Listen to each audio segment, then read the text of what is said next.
Everyone, welcome to GDC classes. तो आज हम बात करने वाले हैं GPAT 2020 एग्जाम क्वेश्चन पेपर की, जिसमें से हम लोग फार्मास्यूटिक्स सेक्शन को आज डिस्कस करेंगे, साथ ही साथ उसकी एक्सप्लेनेशन को भी आज हम कवर करने वाले हैं। राइट, तो जुड़िए रहिए मेरे साथ, वन बाय वन क्वेश्चंस को करते हैं, वन बाय वन। जैसे पिछले पेपर्स में हमने सारे आंसर्स देखे हैं विद एक्सप्लेनेशन, इन्हें भी हम आज कवर कर लेते हैं। तो चलिए, फर्स्ट क्वेश्चन यहाँ पर आपके सामने आता है। क्वेश्चन कहता है hydrated proton is called as water proton, hydronium ion, roxonium ion और प्रोटोन पंप। तो इस क्वेश्चन को समझने के लिए सबसे पहले तो एक चीज आपने नोट कर ली होगी कि ये तो हमने सूटिक्स में कहीं नहीं पढ़ा। प्रोटोन पंप, प्रोटोन पंप तो आपके मेम्ब्रेन इंटीग्रेटेड प्रोटीन्स होते हैं, जो प्रोटीन पंप्स होते हैं बेसिकली, जो कि आपका प्रोटोन ग्रेडियंट क्रिएट करते हैं अक्रॉस द बायोलॉजिकल मेम्ब्रेन। तो ये तो यहाँ बिल्कुल भी एग्जिस्ट नहीं करना चाहिए। अच्छा, बात है रोक्सोनियम आयन, ऐसा कोई वर्ड नहीं होता रोक्सोनियम, या तो ऑक्सोनियम होता, that would have made some sense, but roxonium ऐसा कुछ टर्म इट्स नॉट वैलिड। बचा वाटर प्रोटोन। अब वाटर प्रोटोन क्या है? Water proton is basically charge hydrogen की बात हो रही है, hydrogen ion that moves between the water molecules. Right, ये सिर्फ एक चार्ज हाइड्रोजन आयन की बात हो रही है विच moves between the water molecules. बच गया hydronium ion. Hydronium ion correct representation है आपके हाइड्रेटेड प्रोटोन की, तो जिसका रिप्रेजेंटेशन आपका H3O पॉजिटिव रहता है। बड़ा ही सिंपल डायरेक्ट क्वेश्चन था। हाइड्रोनियम आयन H3O पॉजिटिव, जिसको आप हाइड्रेटेड प्रोटोन भी बोलते हैं। तो करेक्ट आंसर बच्चों यहाँ पर ऑप्शन नंबर बी रहेगा। आपको मैंने बताया हाइड्रोनियम आयन का बेसिकली रिप्रेजेंटेशन ही यही है, H3O पॉजिटिव। या तो ऑक्सोनियम आयन होता, वहां पर रोक्सोनियम लिखा हुआ था, जो कि बिल्कुल ही इनवैलिड था। प्रोटोन पंप हो गया, जो कि आपका मेम्ब्रेन प्रोटीन्स होते हैं, प्रोटोन आपकी ग्रेडियंट क्रिएट करते हैं cross the membrane. Water proton आपका हाइड्रोजन आयन है which is positively charge and that basically moves between the water molecules. Right, चलिए नेक्स्ट क्वेश्चन पे आते हैं। नेक्स्ट क्वेश्चन आता है आपका बरो सोल्यूशन। तो बरो सोल्यूशन एक्चुअली होता क्या है? बरो सोल्यूशन आपका एक एंटी इचिंग कह सकते हो आप लोग। राइट, आपकी एप्लीकेशन इसकी रहती है। राइट, तो आप लोग इसको एक क्या कह सकते हैं? ऑप्शन ए यहाँ पर लिखा है aluminium acetate solution, option B लिखा है calcium phosphate solution strong, option C लिखा है आपका ammonium acetate solution, option D लिखा है कैल्शियम हाइड्रोक्साइड सॉल्यूशन। तो बरो सॉल्यूशन में और भी सॉल्यूशन होते हैं आपके, डेकिन सॉल्यूशन भी होता है। ये सब क्या करते हैं? आपके माइल्ड जिसको बोलते हैं ना, एक स्किन इरिटेट जो आपके होते हैं या वुंड हीलिंग में काम आते हैं, तो वो डेकिन सॉल्यूशन में आ गया आपका। राइट, तो आपका पूछा गया बरो सॉल्यूशन किसमें यूज होता है? बरो solution is nothing but your aluminium acetate solution strong. एक बार फटाफट से बाकी भी देख लेते हैं। तो aluminium acetate solution strong which is used as the wet dressing in the dermatology and ear drops. Right, बच गया। जैसे आपका डेकिंग सॉल्यूशन था, मैंने आपसे कहा it is the used in deodorising the infected wounds. Right, चलिए cleansing and deodorising the infected wounds. और भी है रॉक्सिनोल, एक बार ध्यान दे लीजिएगा, ये एंटीसेप्टिक है आपका। राइट, इसके बाद आपका कैल्शियम हाइड्रोक्साइड सॉल्यूशन लिखा हुआ था, that is none other than your lime water ingredient which is used for your dermatological products. अच्छा, क्वेश्चन या तो डेकिन प्रोडक्ट से भी आ सकता है, नाम पे भी आ सकता है क्लोरीनेटेड सोडा सॉल्यूशन। ध्यान रखिएगा इनको, जो मार्क किए गए हैं आपके। बाकी इतना कुछ इशू नहीं है। अमोनियम एसिडेट आपका माइल्ड एक्सपेक्टोरेंट है, calcium phosphate anti acid dental applications और डाइटरी सप्लीमेंट है। तो मेन आपका करेक्ट ऑप्शन रहेगा ऑप्शन नंबर ए, एल्यूमिनियम एसिडेट सॉल्यूशन स्ट्रॉन्ग। चलिए बच्चों, नेक्स्ट क्वेश्चन पे चलते हैं। When the concentration of an aqueous sodium chloride solution has the same colligative property as the solution in question, so the value obtained is what? Is it normality, is it isotonicity, is it your molality or your molality? तो आपको पता होना चाहिए सबसे पहले कि normality क्या होती है, आइसोटोनिसिटी वैल्यू क्या होती है, मोलैरिटी क्या होती है, मोलालिटी क्या होती है। तो नॉर्मेलिटी का क्या मतलब हो गया? नॉर्मेलिटी का मतलब हो गया number of gram equivalents, number of gram equivalents. बिल्कुल बेसिक डेफिनेशन है बच्चों, बेशक हम लिख भी सकते हैं। Number of gram equivalents of solute इन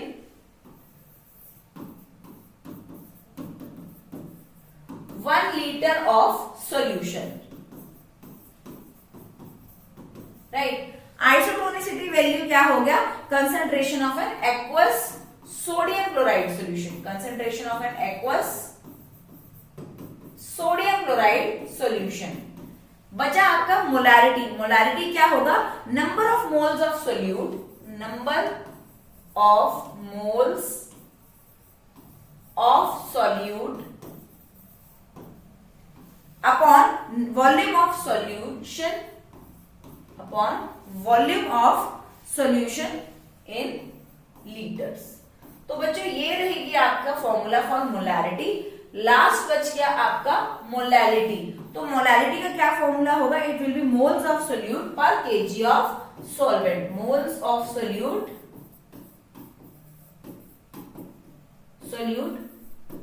पर kg of solvent. Per kg मतलब 1000 ग्राम की बात करी जा रही है, तो 1000 gram is solvent. So question कहता है when the concentration of an aqueous sodium chloride solution, जब आपने इतना सा ही पढ़ा होगा तब भी आपको आइडिया लग जाना चाहिए कि किसकी बात हो रही है, ये आपका आइसोटोनिसिटी वैल्यू की बात हो रही है।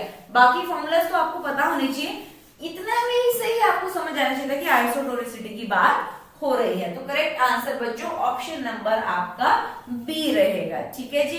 डेफिनेशन देख लीजिए, फॉर्मूला आपके सामने, मोलारिटी का moles of solute upon volume of solution in litre, molarity का है moles of solute upon kilogram of the solvent, normality का क्या है, number of gram equivalent of solute upon volume of solution in litres, right. चलिए next question बच्चों, next question कहता है With as per the Drugs and Cosmetics Act 1940, if a drug is not labeled in a prescribed manner, तो उसे हम क्या बोलेंगे, spurious drug कहेंगे, सब स्टैंडर्ड कहेंगे, एडल्टरेटेड कहेंगे या मिसब्रांडेड कहेंगे। अब उल्टा स्टार्ट करना शुरू करते हैं, या फिर चलिए स्पूरियस ड्रग से ही चलते हैं। स्पूरियस का मतलब क्या है, जिसको हमने होली और by part of another drug हमने सब्स्टिट्यूट कर रखा है, राइट, जिसमें आपने सब्स्टिट्यूट कर रखा है होली और पार्शली बाय अदर ड्रग, आपने सब्स्टिट्यूट कर रखा है, राइट। इसके बाद आपका आता है एडल्टरेटेड ड्रग। एडल्टरेशन नाम से ही पता लग रहा है, एडल्टरेशन मींस होली और पार्ट ऑफ एनी फिल्दी, प्यूट्रिड और डीकम्पोज सब्सटेंस आपने इसके अंदर ऐड कर रखा है, राइट। बच गया आपका इसके बाद स्पूरियस हो गया, ये हो गया, आपका बच गया मिसब्रांडेड, राइट। तो मिसब्रांडेड के नाम से ही क्या पता लग रहा है आपको, तो मिसब्रांडेड के नाम से ही पता लग रहा है कि कुछ गलत हो गया है, राइट। तो इसमें आपका मिसब्रांडेड मतलब कोई गलत लेबलिंग आपकी इसमें हो चुकी है, राइट। सीधा का सीधा आंसर था। सब स्टैंडर्ड मतलब कुछ इंफीरियर क्वालिटी का सब्सटेंस इसके अंदर ऐड किया गया, राइट। तो आपके पास करेक्ट आंसर अपना ऑप्शन नंबर डी था। सिंपल सा आपका लेबलिंग पे आया हुआ था। मिसब्रांडेड में आप देखिए, इफ मिसब्रांडेड में देखिए if you are not labelled in the prescribed manner, तो आप उसे मिसब्रांडेड ड्रग कहेंगे, राइट। एडल्टरेटेड में क्या बोला है आपका, if it consist of whole और in part of any filthy, putrid और ऑफ डीकम्पोज मटेरियल। ये क्वेश्चन बच्चे स्टेटमेंट बेस्ड आते हैं, राइट। तीसरा आपका स्पूरियस था। स्पूरियस ड्रग के अंदर मैंने अभी आपको बताया कि अगर ड्रग को सब्स्टिट्यूट की जाती है होली और some part by the another drug, तो उसको आप बोलते हैं स्पूरियस ड्रग, राइट। तो आपका करेक्ट आंसर मिसब्रांडेड ड्रग था। नेक्स्ट क्वेश्चन था जनरल पर्पस क्वेश्चन। देखिए काफी बार बड़ा फेमस क्वेश्चन रहा है हर तरीके से। इस आई थिंक इस पेपर में जीपैट 2019 में नहीं 20 में ही इसका एक टेबल मैं आपको बताऊंगी, उस टेबल के अराउंड आज आपके काफी क्वेश्चन सॉल्व होंगे। तो general purpose soda lime glass is not suitable for fabricating the container for what, parenteral, oral solution, liquid extract और dry powders। फटाफट देख लेते हैं। आपके हम वैसे जनरली 4 क्लासेस में डिवाइड करते हैं, type 1, type 2, type 3 and type 4। In 4 classes में आपके हम ग्लास को डिवाइड करते हैं। अब पहला होता है आपका हाईली रेजिस्टेंट बोरोसिलिकेट ग्लास। पहला होता है highly resistant borosilicate glass, right. दूसरा बच्चों होता है treated soda lime glass, treated soda lime glass.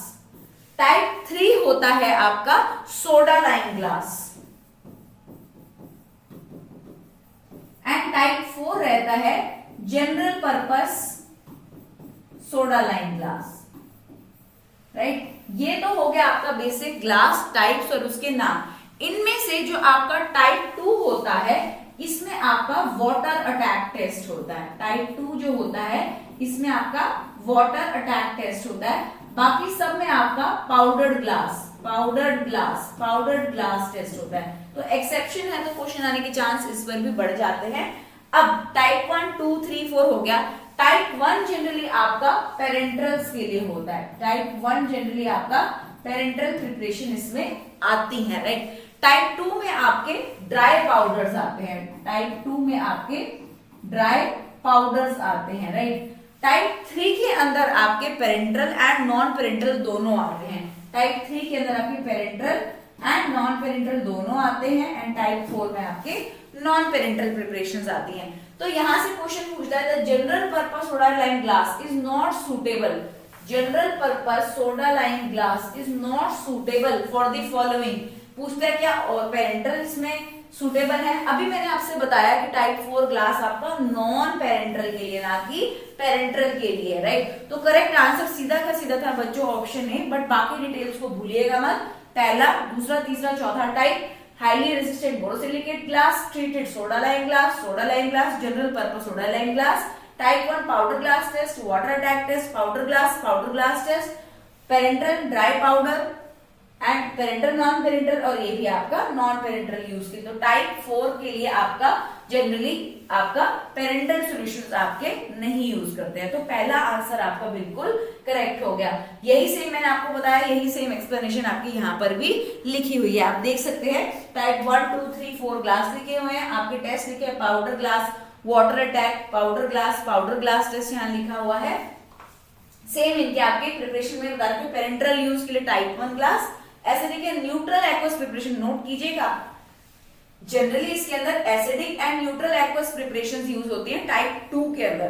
Type 1 parental use है, buffered and unbuffered aqueous solution भी यूज होते हैं। दोनों लाइनें इंपॉर्टेंट है। टाइप 1 में पेरेंटल भी है, बफर्ड अनबफर्ड भी है।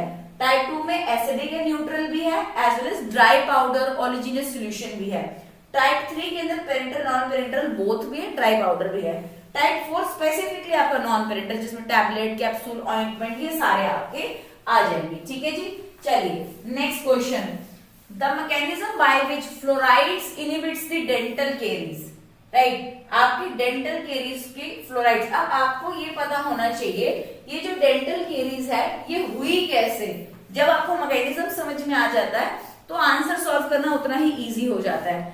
जब हम शुगरी फूड्स कंज्यूम करते हैं तो क्या होता है, वो हमारे टीथ के बीच में फंस जाता है। अब जो माउथ में आपका बैक्टीरिया होता है वो क्या करता है, क्योंकि ये जो शुगर है वो एसिड प्रोड्यूस करती है। शुगर जो होगी वो आपका माइक्रोबियल एक्शन से एसिड प्रोड्यूस करने लग जाएगी। वो एसिड जो प्रोड्यूस होगा वो आपकी इनेमल को डिसॉल्व करना वहां से शुरू कर देगा एंड वहां पर आपकी कैविटीज बन जाती है। तो क्वेश्चन में आपसे पूछता है कि क्या होगा, तो आपकी ये एसिड सॉल्युबिलिटी ऑफ इनेमल जो है वो घट जाती है, जिसके कारण आपके वहां पर डेंटल कैरीज जो हो जाती है, राइट। अब डेंटल कैरीज नहीं हो जाती, आप ये मतलब समझिए जैसे अब यहाँ पे फ्लोराइड्स का पूछा हुआ है कि फ्लोराइड्स किस तरीके से काम करती है। अब जो बैक्टीरिया ने आपके एसिड्स बनाए हैं शुगर से, वो एसिड आपके दांतों को खराब कर रहा है, इनेमल को डिसॉल्व करने की कोशिश कर रहा है। तो जो फ्लोराइड्स जो टूथपेस्ट में भी होता है वो इसी एसिड सॉल्युबिलिटी को रिड्यूस कर देता है। तो mechanism by which fluorides inhibit the dental caries is by reducing the acid solubility. I hope अब क्लियर होगा आपको। ऑप्शन सी आपका बिल्कुल सिंपल स्टेटमेंट थी, करेक्ट रहेगा, राइट। तो यहाँ पर आप देख सकते हो कि जो फ्लोराइड्स है वो एसिड सॉल्युबिलिटी को रिड्यूस करता है। ज्यादा इतना सोचने की जरूरत नहीं है, क्योंकि क्या है, इनेमल की एसिड सॉल्युबिलिटी क्या आ जाता है, आपका शुगरी फूड, शुगर्स को माइक्रोज आपके माउथ में एसिड में कन्वर्ट करते हैं, जो इनेमल को डिसॉल्व करके खराब करने की कोशिश करता है, कैविटीज बनाता है वहां पर, लेकिन फ्लोराइड्स ये नहीं होने देता। ओके, चलिए नेक्स्ट क्वेश्चन बच्चों, when a solution forms gel, ये क्वेश्चन ध्यान से सुनिएगा। आप इसमें तो बिल्कुल भी कंफ्यूज नहीं हो सकते। मैं आपको एक सिंपल तरीका बताऊंगी जिससे आप बाकी भी इजीली बता पाएंगे। A solution forms gel more readily, मतलब जेल बन रहा है more readily when gently shaken, मतलब हमने इसको हल्का फुल्का शेक किया है, right. When allowed to form at rest this phenomena is known as, मतलब ये जेल किससे बना होगा, सोल से बना होगा। तो आपको पता होगा ये स्टेट कब आएगी, ये स्टेट कब आएगी। जो मेरे बच्चे आपने टाइम डिपेंडेंट सिस्टम, मैं आपको एक चीज क्लैरिफाई कर देती हूँ जिससे आपके लिए इनको सॉल्व करना बहुत इजी हो जाएगा। टाइम डिपेंडेंट सिस्टम्स की बच्चों जहां हम बात करते हैं नॉन न्यूटोनियन के अंदर, सबसे पहले मैं बात करती हूँ जेल सोल जेल कन्वर्जन की। सबसे पहले मैं आपसे बात करती हूँ जेल सोल जेल कन्वर्जन की। सबसे पहले आप स्ट्रेस अप्लाई करते हो तो आप क्या करते हो, जेल को सोल में कन्वर्ट कर देते हो। अब जब ये स्ट्रेस को आप रिमूव करते हो, जब ये स्ट्रेस आपका रिमूव हो जाता है तो इसको हम दोबारा से विद टाइम हम तो रखने रहते हैं कि तो भाई अपने आप वापस से अपनी पुरानी स्टेट में जेल में कन्वर्ट हो जाए, लेकिन ये बहुत ज्यादा स्लो प्रोसेस रहता है। ये कन्वर्जन वापस से होना, टाइम देना, इसको बहुत स्लो प्रोसेस रहता है। इस प्रोसेस को बच्चे हम बोलते हैं थिक्सोट्रॉपी। इस स्लो कन्वर्जन को आप बोलते हो थिक्सोट्रॉपी, राइट।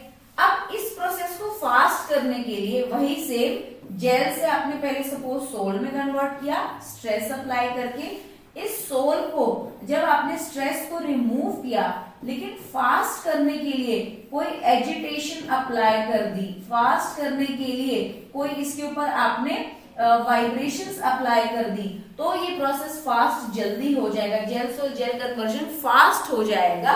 जो पहले स्लो हो रहा था अब ये प्रोसेस आपका फास्ट हो जाएगा। तो बच्चों इसको हम बोलते हैं आपका रिहोपैक्सी। तो चाहे थिक्सोट्रॉपी हो चाहे रिहोपैक्सी हो, दोनों ही आपकी जेल सोल जेल कन्वर्जन है। लेकिन जो gel sol gel conversion normally बहुत स्लो होता है, अपॉन रिमूवल ऑफ स्ट्रेस दोबारा से स्टेट में आने के लिए उसको टाइम लगता है, तो आपका रिमूव करते हैं स्ट्रेस, लेकिन इसको थिक्सोट्रॉपी बोलते हैं जो कि स्लोली कन्वर्ट करता है। यही जब आप इसको कोई एजिटेशन, कोई आप साथ में मिक्सिंग या आप शेयरिंग करते रहते हो तो वो फास्ट कन्वर्ट हो जाता है। कोई टर्बुलेंस देते हो, चाहे ये वर्ड ध्यान रखिएगा जो मैं बोल रही हूँ, तो इससे वापस से आप फास्टली कन्वर्ट करते हैं थ्रू रियोपैक्सी। क्वेश्चन में क्या पूछता है, सोल से जेल बना है शेक करके, तो ये शेकिंग वाला स्टेप तो आपका सेकंड स्टेप था ना, इसका मतलब पहले ये जेल स्टेट में था, वहां पे हमने इस पे स्ट्रेस अप्लाई किया था, ये सोल स्टेट में कन्वर्ट हुआ, फिर इसको हमने शेक टर्बुलेंस सेकंड स्टेज में आपने दी जब आपने स्ट्रेस को रिमूव किया होगा। अब बताओ इसको शेक करने पर ये फास्ट कन्वर्जन हुआ, तो हम इसको क्या बोलेंगे, it will be none other than your रिहोपैक्सी। तो करेक्ट आंसर ऑप्शन बी सीधा का सीधा आपका होना चाहिए। आई होप क्लियर हो गया होगा आपको। ऐसे ही बच्चों आपके नेगेटिव थिक्सोट्रॉपी और नेगेटिव रिहोपैक्सी दोनों होते हैं, जिसमें बस सोल जेल सोल कन्वर्जन होता है। Sol gel sol normal conversion हो तो anti thixotropy, sol gel sol में आपका टर्बुलेंस हो या फास्ट किया गया प्रोसेस को किसी टर्बुलेंस वाइब्रेशन एजिटेशन से, तो आपका वो एंटी रिहोपैक्सी हो जाता है। ठीक है, यहाँ करेक्ट आंसर ऑप्शन बी रहेगा। यही चीजें मैंने आपको भी समझाई हैं। चलिए नेक्स्ट क्वेश्चन पूछता है the dispersion of a quartz material by sharing with a narrow gap between static cone and rapidly cone rotating cone is called as caused by colloidal mill, electric dispersion, peptization and ultrasonic irradiation। पहली बात तो ये कहीं से इसमें कोई ultrasonic waves कुछ पास होने की बात होने रही तो इसको तो पहले काट दो। दूसरा बचता है आपके पास पेप्टाइजेशन। आपने कोलॉइड्स के अंदर प्रिपरेशन मेथड्स देखे होंगे। कोलॉइड्स के जो प्रिपरेशन मेथड्स होते हैं लायोफोबिक कोलॉइड्स के, उसके अंदर क्या क्या आते हैं आपके, एक तो होते हैं डिस्पर्जन मेथड्स, एक होते हैं dispersion methods, right. Dispersion methods के अंदर आप कौन से पढ़ते हो, कोलॉइडल मिल हो गया, आप पेप्टाइजेशन पढ़ते हो, एक तो डिस्पर्जन होते हैं, दूसरे कंडेंसेशन मेथड होता है, राइट। पहला कोलॉइडल मिल हो गया, पेप्टाइजेशन हो गया, इलेक्ट्रिक डिस्पर्जन हो गया और अल्ट्रासोनिक वाला हो गया। तो यहाँ पर जब हमारी जो कोलॉइडल मिल होती है उसमें आपके ऐसे स्टेटर्स लगे होते हैं और बीच में आपका नैरो गैप होता है और यहाँ पर आपका रोटर लगा होता है, इनके बीच में आपका नैरो गैप होता है। तो ये आपका none other than colloidal mills में होता है। तो करेक्ट आंसर ऑप्शन बी रहेगा। इलेक्ट्रिक डिस्पर्शन कोई ऐसी बात नहीं कही है, आपकी पेप्टाइजेशन भी होती है और अल्ट्रासोनिक कोई ऐसा कुछ नहीं है, सिंपल आपका मशीन बेस्ड था कोलॉइडल मिल, इसका correct answer to the question रहेगा। जैसे कि कोलॉइडल मिल में पेप्टाइजेशन में देखो, breaking up to the aggregates into particles of the colloidal range. Electric dispersion में क्या होगा, electric arc is produce. Ultrasonication में क्या होगा, अल्ट्रासोनिक वेव्स आपने इसके अंदर पास किए। तो ऐसा कुछ हमारा था नहीं, तो हम करेक्ट बोल सकते हैं कि हमारा करेक्ट आंसर आपका जो था वो कोलॉइडल मिल था। Next question, which of the following is not a fundamental primary factor considered for selection of a location for construction of a pharmaceutical chemical plant? Soil, market product, labor supply, raw material. तो जब भी आप एक chemical plant लगाना चाहते हैं, जब भी आप एक केमिकल प्लांट लगाना चाहते हैं तो सबसे पहले हम क्या देखते हैं, सबसे पहले बच्चों हम रॉ मटेरियल देखते हैं। अगर रॉ मटेरियल नहीं होगा तो आप प्लांट लगाओगे किस चीज का, रॉ मटेरियल की अवेलेबिलिटी स्मूथ नहीं होगी तो आप प्लांट लगाओगे किस वजह से। तो इसी वजह से हमारी जो फैक्ट्रीज होती है वो हमेशा स्पेसिफाइड है, जैसे हिमाचल साइड पे होगी, तो ये सब जो एरियाज में ये आपकी फैक्ट्रीज कॉमनली पाई जाती हैं, ये इसीलिए हैं ताकि आपका अवेलेबिलिटी ऑफ रॉ मटेरियल हो सके। अब रॉ मटेरियल आपने मंगा लिया लेकिन आपने लेबर को इंक्लूड नहीं किया, लेबर के बिना तो काम हो ही नहीं सकता, तो how can you say that labour is not a primary factor. अब आपने चलो सेटअप भी कर लिया, लेबर भी लगा ली, लेकिन अपने प्रोडक्ट को लॉन्च कहाँ करोगे, आसपास नियरेस्ट मार्केट तो होना चाहिए। तो मार्केट्स आपके बिल्कुल हमारे देखे जाते हैं पास है कि नहीं, लेकिन सॉइल हमारा एक प्राइमरी फैक्टर नहीं है। सॉइल अगर थोड़ी बहुत ऊपर नीचे भी है तो हम उसको फिक्स कर सकते हैं, बट ये तीन फैक्टर्स आपके प्रोडक्ट के लिए बहुत ही ज्यादा इंपॉर्टेंट कंसीडर किए जाते हैं। तो correct answer option number A आपका सॉइल रहेगा, राइट। चलिए जी, ओके। नेक्स्ट क्वेश्चन बच्चों, क्वेश्चन कहता है the drug concentration between MEC minimum effective concentration and maximum safe concentration is called as toxic range, therapeutic range, therapeutic ratio या therapeutic range या index. तो मैं पहले आपसे बता दूं, आपको ये वाला ग्राफ तो याद होगा, CP plasma concentration versus time profile, कुछ इस तरीके से आपका कर्व बनता था। अब इस कर्व में देखना है आपने, यहाँ पे आपका MSC मैक्सिमम सेफ कंसंट्रेशन और यहाँ होता है आपका minimum effective concentration, right. Minimum effective concentration, maximum safe concentration, जिसको आप मैक्सिमम टॉलरेबल कंसंट्रेशन भी बोलते हो। क्यों? क्योंकि इसके बाद आपके टॉक्सिक लेवल्स आने लग जाते हैं, टॉक्सिक इफेक्ट्स आने शुरू हो जाते हैं। इससे नीचे यहाँ पर आपका सब ऑप्टिमल रिस्पॉन्स रहता है, MEC से नीचे आपका सब ऑप्टिमल रिस्पॉन्स रहता है, क्योंकि इसके बाद आपका इफेक्ट आना शुरू हो रहा है। यहाँ पर आपका ऑनसेट ऑफ एक्शन आता है, ऑनसेट ऑफ एक्शन, ये जो पॉइंट होता है बच्चों, इसको आप Cmax बोलते हो, इस पॉइंट को, यहाँ कॉरेस्पॉन्डिंग टाइम को Tmax, और ये एरिया अंडर द ग्राफ आपका AUC रहता है, राइट।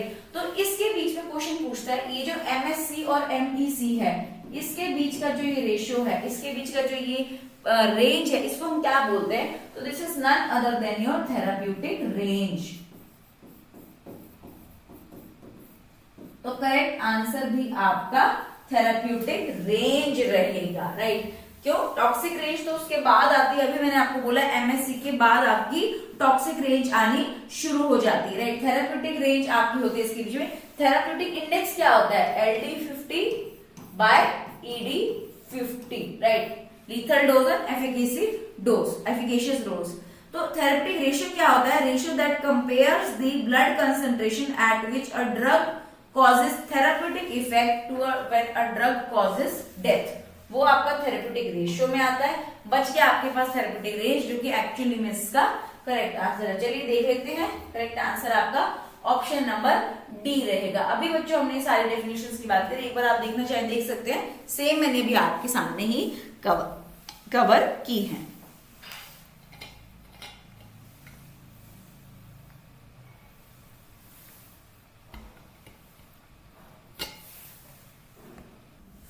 जी, तो करेक्ट आंसर हमारा जो रहेगा that will be none other than yes therapeutic range. तो हमने आपके ऑप्शंस जो हैं वो यहाँ क्लियरली देख लिए हैं। चलिए नेक्स्ट क्वेश्चन पर चलते हैं। अब ये ग्राफ तो आप देख ही चुके हो ना ऑलरेडी, जहां पर आपको मैंने बताया ऑनसेट ऑफ एक्शन है इस पॉइंट पर, देन आपका एब्जॉर्प्शन फेज चालू होगा Cmax तक, यहाँ पर आपकी MSC आ जाएगी, पहले मिनिमम सेफ कंसेंट्रेशन आपकी, जहां इसके बाद आपके टॉक्सिक इफेक्ट्स आने शुरू हो जाएंगे, फिर आपकी मिनिमम इफेक्टिव कंसेंट्रेशन आएगी, इस पॉइंट पे आपका एक्शन जो है वो टर्मिनेट हो जाएगा। चलिए next question, violin gut is obtained from the intestine of, violin gut is obtained from the intestine of horse, cat, sheep या फिर कैमल। तो वायलिन जो गट है, नाम से ही थोड़ा बहुत हमें पता लग रहा है गट, यानी कि आपकी इंटेस्टाइनल पोर्शन की बात कर रहे हैं। जनरली आप क्या करते हैं, सब म्यूकोसा, इसमें क्या करते हैं, सब म्यूकोसा ऑफ स्मॉल इंटेस्टाइन, किसकी, स्मॉल इंटेस्टाइन ऑफ इधर शीप और लैम्ब, इनकी यूज करते हैं। ठीक है जी, तो इसमें कुछ ज्यादा हार्ड एंड फास्ट क्वेश्चन नहीं था, डायरेक्ट क्वेश्चन था, शीप आपका करेक्ट आंसर आएगा, राइट। तो submucosa of small intestine of sheep and lamb आपकी यूज की जाती है।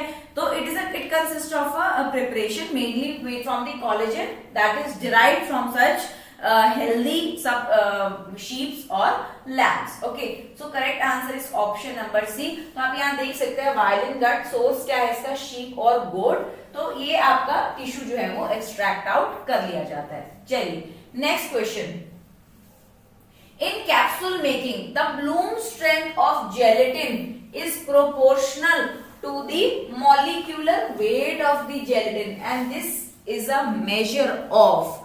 अब ब्लूम स्ट्रेंथ आपने सुना ही होगा, ब्लूम स्ट्रेंथ पे आपके काफी तरीके से क्वेश्चन बच्चों आते हैं, तो बताओ क्या वो कोहेसिव स्ट्रेंथ है, एडहेसिव है, कि क्या स्ट्रेंथ है बिटवीन जेलेटिन और अदर पॉलीमर्स। ब्लूम स्ट्रेंथ पहली बात तो entirely based on your gelatin रहती है, राइट। तो आपका ब्लूम स्ट्रेंथ जो है वो, जैसे कि मैंने आपको कहा, entirely based on your gelatin molecules ही रहती है। ब्लूम स्ट्रेंथ की जो आपका मॉलिक्यूलर वेट के बिल्कुल ये एग्जैक्ट काफी बार पूछा जा चुका है, मॉलिक्यूलर वेट के आपका डायरेक्टली प्रोपोर्शनल होती है। इसकी आइडियली वैल्यू 150 टू 200 ग्राम्स आपकी होती है, 150 टू 200 ग्राम्स इसकी आइडियली वैल्यू होती है। सो मैंने आपसे कहा कि ये प्रॉपरली डेडिकेटेड टू जेलेटिन है, तो हमारे बीच में यहाँ एडहेसिव, अनलाइक मॉलिक्यूल्स की तो मैं बात ही नहीं कर रही हूँ, right. So cohesive strength of the gelatin molecules की यहाँ पर हम बात करेंगे, जो कि आपका क्रॉस लिंकिंग स्टार्ट कर देते हैं, राइट। तो करेक्ट आंसर ऑप्शन बी रहेगा, बट इसके अदर पैरामीटर्स को भी ध्यान रखिएगा कि आपकी ब्लूम स्ट्रेंथ जो कि जेल स्ट्रेंथ भी जिसे कहा जाता है, इसकी जो आइडियल रेंज होती है वो 150 से 250 ग्राम्स के बीच में रहती है, और it is a measure of the cohesive strength, साथ ही मॉलिक्यूलर वेट के डायरेक्टली प्रोपोर्शनल होती है। ठीक है जी, चलिए next question, dimethyl sulphoxide act as a penetration enhancer for topical formulations by option A increasing the solubility, denaturing the proteins, increasing the transepidermal loss, या altering the nature of the solvent nature of the membrane. तो जब penetration enhancers की बात हो रही है, तो सीधी सी बात है कि वो टॉपिकल फॉर्मुलेशंस की ही आपकी बात करेंगे। तो पहले देख लेते हैं कौन कौन से आपके यूज किए जाते हैं एज पेनिट्रेशन एनहांसर्स, ये क्लासिफिकेशन भी देख लेना। पहला तो आपका है सल्फोक्साइड्स, जी सल्फोक्साइड्स, जिसमें से आपके मेन एग्जांपल डीएमएसओ ही है। बिल्कुल, ये जो डीएमएसओ है ये वर्क कैसे करता है, इट एक्चुअली डीनेचर्स द प्रोटीन्स। तो इसका बेसिक मैकेनिज्म क्या है, डीनेचर करना प्रोटीन्स को। साथ ही साथ और कौन से पेनिट्रेशन एनहांसर्स होते हैं आपके, fatty acids, fatty acids, right. Fatty acids जो होते हैं ये मॉडिफाई करते हैं स्ट्रेटम कॉर्नियम को, आउटर लेयर आपकी जो है स्ट्रेटम कॉर्नियम, उसको मॉडिफाई करते हैं, राइट। तीसरा, पहला हो गया आपका सल्फोक्साइड्स आपका, जिसमें डीएमएसओ हो गया जो कि आपके प्रोटीन्स को डीनेचर करते हैं। दूसरा आपका फैटी एसिड्स हो गया जो कि आपके स्ट्रेटम कॉर्नियम को मॉडिफाई करते हैं। तीसरा आपके आते हैं बच्चों अल्कोहल्स, जैसे कि इसमें आपका ग्लिसरीन वगैरह भी आ जाएगा। ये क्या करेंगे, आपका सॉल्युबिलिटी बढ़ा देते हैं, राइट।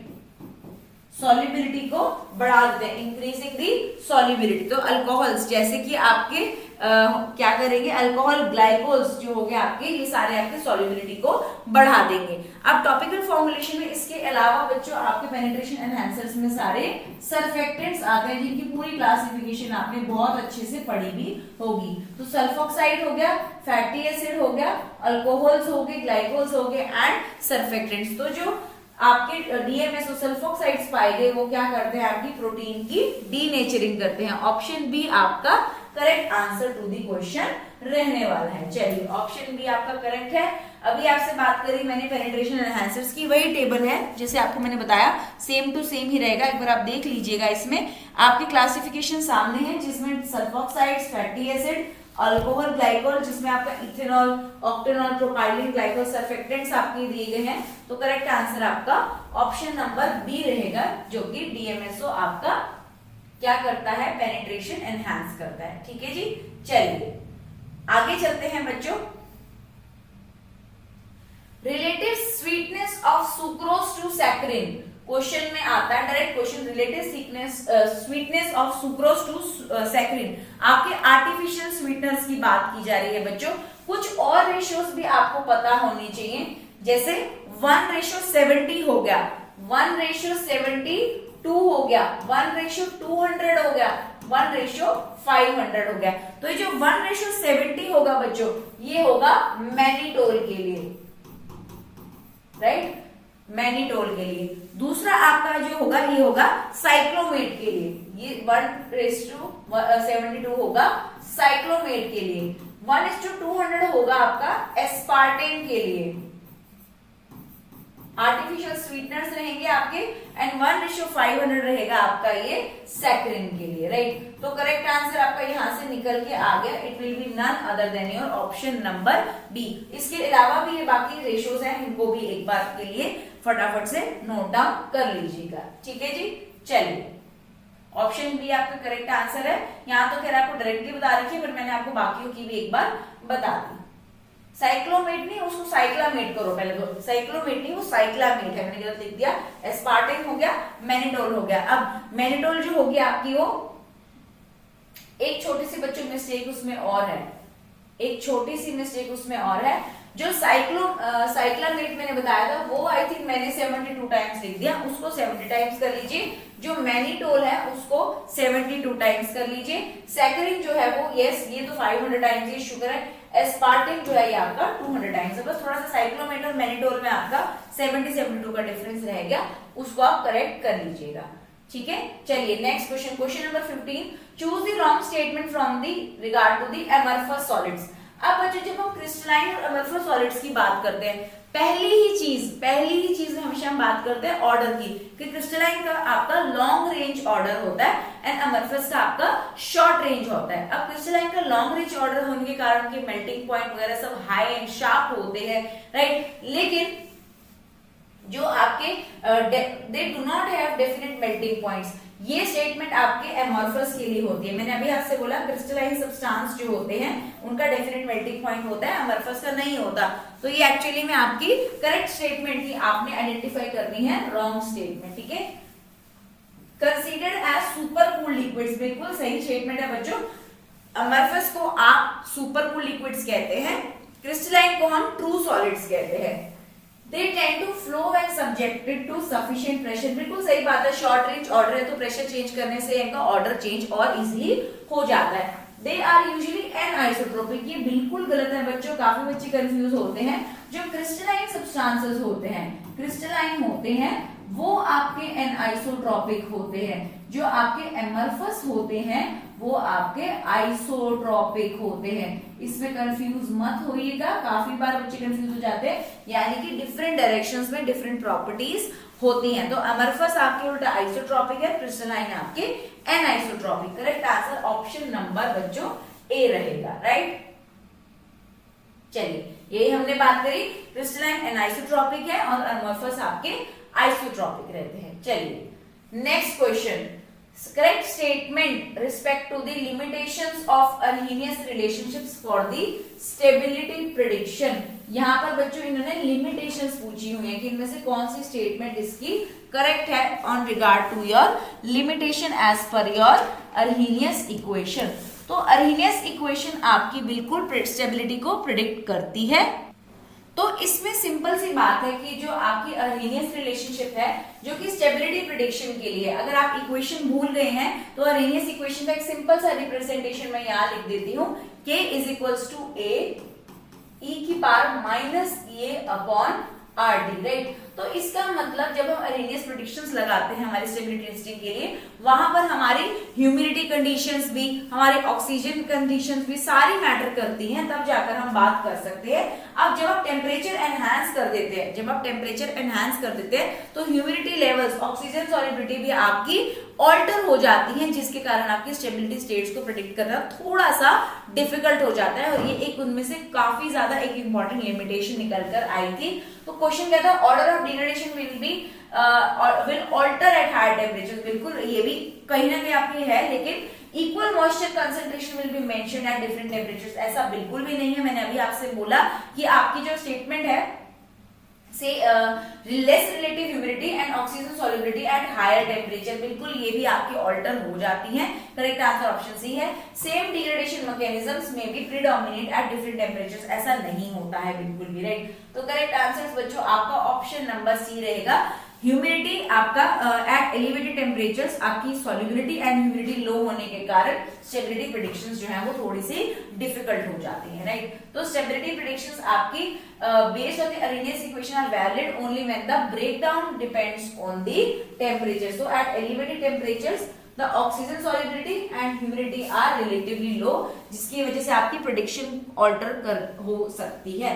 तो स्टेबिलिटी ऑल्टर आपकी हो सकती है, राइट। चलिए next question. According to the distribution law select the appropriate expression for the concentration of a solute which exist as a monomer in solvent A and dimer as solvent B. बड़ा ही simple सा question है आपका, simple ये formula based यहाँ पर बच्चों question आपसे पूछा गया, राइट। चलिए तो डिस्ट्रीब्यूशन लॉ में कहता है आपका कंसंट्रेशन, बेसिकली ये डिस्क्राइब करेगा how a solute distributes itself between two immiscible solvents. तो डिस्ट्रीब्यूशन लॉ बताएगा how a solute distributes itself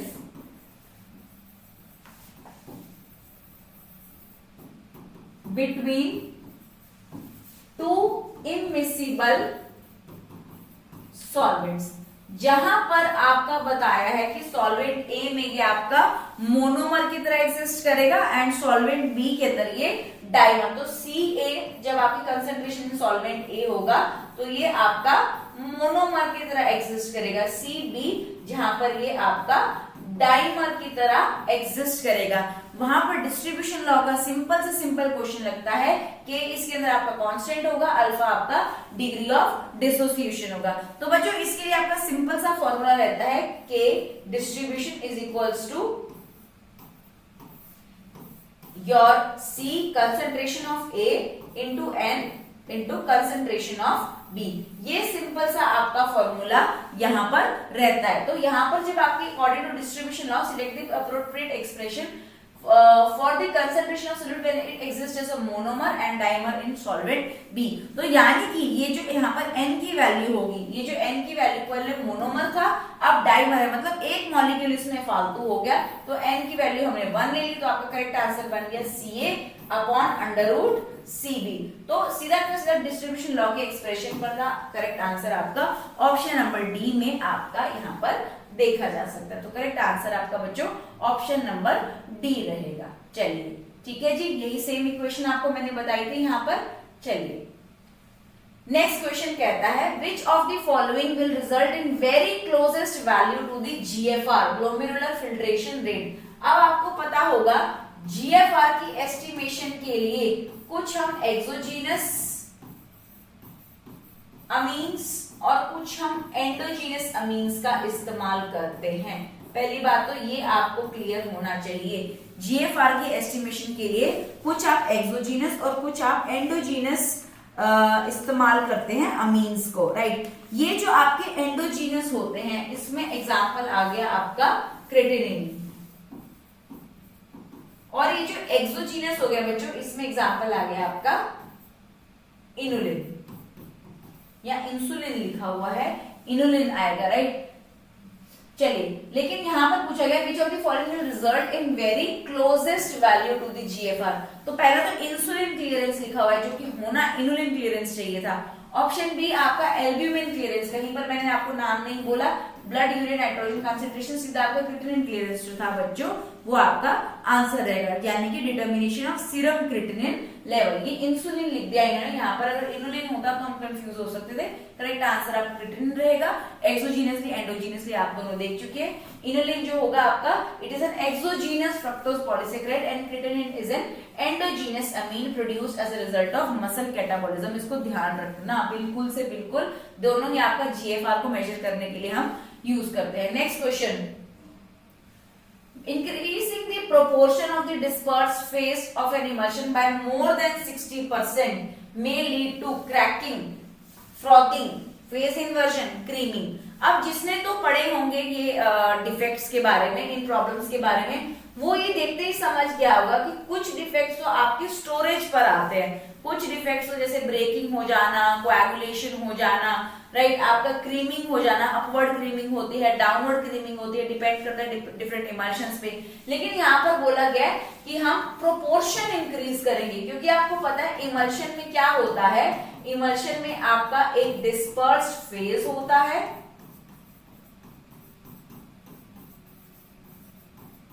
एक आपका डिस्पर्जन मीडियम होता है। तो ये जो डिस्पर्स फेज और डिस्पर्जन मीडियम है, इनकी कॉम्पोजिशन मेंटेन करनी बड़ी जरूरी है। अगर कॉम्पोजिशन गलत हो जाएगी, आपकी इमल्शन सही बन ही नहीं सकती। तो इस केस में क्या होगा बच्चों, इस केस में जब हम इसकी कॉम्पोजिशन मोर देन 60% कर देंगे तो आपका फेज इन्वर्जन हो जाएगा। बाकी सारे अपॉन स्टोरेज आपके हो जाते हैं, मेनली आपका या टाइप ऑफ इमल्शन से, लेकिन यहाँ प्रोपोर्शन बढ़ाया घटाया गया हो तो आपका फेज इन्वर्जन हो जाएगा, राइट। चलिए, यहाँ पर आप देख सकते हैं, सबसे पहले आपकी गुड इमल्शन है, इसकी फ्लॉक्यूलेशन कैसे होती है, फेज इन्वर्जन, पहले ऑयल इन वाटर था, फिर आपका वाटर इन ऑयल में कन्वर्ट हो गया। इमल्शन में आपकी अपवर्ड क्रीमिंग होती है, डाउनवर्ड क्रीमिंग होती है, कोलेसिन्स होती है, देन आपका ब्रेकिंग, बिल्कुल इमल्शन आपकी खराब हो जाती है। चलिए, next question, the polymers exhibit the following different properties except। Polymers इनैनिसोट्रॉपिक, मोनोट्रॉपिक पढ़े होंगे आपने। पूछा है इनमें से कौन से उनके पर्टिकुलर्स हैं एक्सेप्ट, जिसमें वो आपके कंपेरेबल हम कह सकते हैं नहीं है। बिल्कुल भी polymers exhibit the following properties except, उनके जो एक्सरे एंड डिफ्रेक्शन पैटर्न्स बिल्कुल पॉलीमर्स के आते हैं, मेल्टिंग पॉइंट भी उनके डिफरेंट होते हैं, सॉल्युबिलिटी भी उनकी डिफरेंट होती है, इसीलिए तो इनको बनाया जाता है कि हम देखते हैं कि अच्छा सॉल्युबिलिटी डिफर कर गई तो हमारे क्या क्या उसकी वेरिएशन हो सकती है। जब हम किसी सब्सटेंस का फॉर्मुलेशन बनाना चाहते हैं तो उसका पॉलीमर्स ले ले तो क्या एडवांटेज होगा, तो सॉल्युबिलिटी तो बिल्कुल वेरी करती है। बच गया केमिकल स्ट्रक्चर, ये आपका वेरी नहीं करता है, राइट। बैंड्स भी आते हैं एक्सरे में आपके, तो ऑप्शन डी जो होगा आपका वो करेक्ट आंसर है। केमिकल स्ट्रक्चर आपके वेरी नहीं करते हैं, राइट। चलिए, टू टाइप्स ऑफ पॉलीमर्स बता रखे हैं आपको, इनैनिसोट्रॉपिक एंड मोनोट्रॉपिक। इसको याद करने की एक सिंपल सी ट्रिक मैंने पिछली क्लास में भी आई थिंक एक बताई थी आपको। इनैनिसोट्रॉपिक को याद करने के लिए आप ESR याद कर सकते हैं, ESR। इनैनिसोट्रॉपिक हो गया आपका, एग्जाम्पल इसका सल्फर हो गया, R मतलब ये रिवर्सिबल है, ठीक है। दूसरा हो गया आपका मोनोट्रॉपिक, इसको याद कर सकते हो आप IgM से, I मतलब इरिवर्सिबल, G मतलब ग्लिसराइल स्टीरेट, M मतलब मोनोट्रॉपिक। तो देखा आपने कितना सिंपल है इस ट्रिक से इनको याद करना। चलिए आगे चलते हैं बच्चों। नेक्स्ट क्वेश्चन भी बड़ा ही सिंपल क्वेश्चन है। When adhesive attraction between the molecules, ध्यान दीजिएगा, when adhesive attractions between the molecules of different species exceeds the cohesive strength, यानी कि adhesive strength exceeds the cohesive strength between the molecules, the deviation according to Rawls law। अब Rawls law होता क्या है, आपका जो वेपर प्रेशर होता है, जब आप एक वॉलेटाइल सॉल्वेंट लेते हैं, वॉलेटाइल होगा तभी तो उसका आपका वेपर प्रेशर बनेगा। तो ये अगर आपका फर्स्ट कंटेनर है, मान लीजिए कंटेनर ए, तो इसमें जो वेपर प्रेशर आपका बनेगा, मैंने उसको PA लिख दिया। अब ऐसे ही आपका दूसरा कंटेनर जिसमें दूसरा वॉलेटाइल सॉल्वेंट है, उसको मैंने PB बोल दिया, राइट। इन्हीं के ही वेपर बनेंगे, इन्हीं के ही वेपर बनेंगे। तो मैं P टोटल को क्या कह सकती हूँ, P टोटल को बोल सकती हूँ PA भी होगा, साथ में PB भी होगा। इन दोनों को अगर मैं मिक्स कर रही हूँ तो कैसे डेविएशन आएगी, इस तरीके से हम जज करते हैं। इन दोनों को अगर मैं मिक्स कर रही हूँ तो कैसी डेविएशन देखने में आएगी, चाहे दोनों एक तो वॉलेटाइल है, दूसरा वॉलेटाइल भी हो सकता है और नॉन वॉलेटाइल भी। तो मैंने बोला उस केस में प्रेशर को मैंने PA प्लस PB किया। तो रॉल्स लॉ बस क्या करता है, इसकी जगह पे जो PA प्लस PB किया, इसके आगे बस इसकी मोल फ्रैक्शन लगा देता है, XAPA प्लस XAPB, राइट। तो ये आपकी मोल फ्रैक्शंस आगे लग जाती हैं, वेपर प्रेशर्स मल्टीप्लाई हो जाते हैं। तो रॉल्स लॉ के अंदर आपका क्वेश्चन में पूछता है, आपने वॉलेटाइल लिया, उसके वेपराइज होने लगे, तो प्रेशर आपने देख लिया PA PB। अब उसके अंदर आप दूसरा डाल रहे हैं, चाहे वो वॉलेटाइल हो चाहे नॉन वॉलेटाइल हो, उसका PB हो गया।